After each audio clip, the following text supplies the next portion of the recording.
अरे जमन जमन मन करे तमन तमन गावस खूब गावस। जमन जमन मन करे तमन तमन गावस खूब गावस। मिटिया बहाला के बहिन के ढोढ़ी चाटस। मिटिया बहालन के बहिन के ढोढ़ी चाटस। बुलेट राजा के गाना बजा के नचस।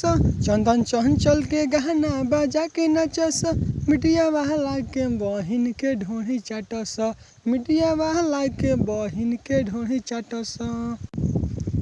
बारस आइलो सलील हटावे हनी के बहिन रोज नहर में धराले। अवधेश प्रेमी के गाना बजा के नचस।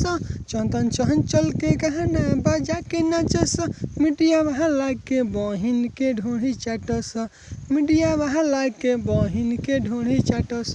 5 गो मीडिया वाला बापा कराइल ओकरे चलते पी के आयरन हॉस्पिटल में आइल। बुलेट राजा के गाना बजा के नचस। चंदन चंचल के गाना बजा के नचस। मीडिया बहाला के बहिन के दाँते काटस। मीडिया बहाला के बहिन के ढोढ़ी चाटस।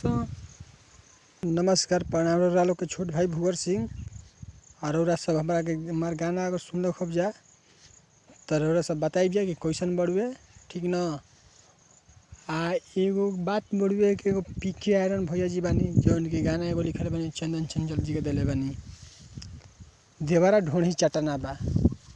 तो वही गाना के लेके इतना ना मीडिया वाला उनका द्वार कोड़ के रख दिले।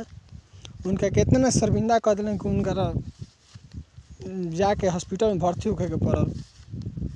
यह सब देख लीजा रउरा सब बताई जा कि मने ये सब ठीक बा।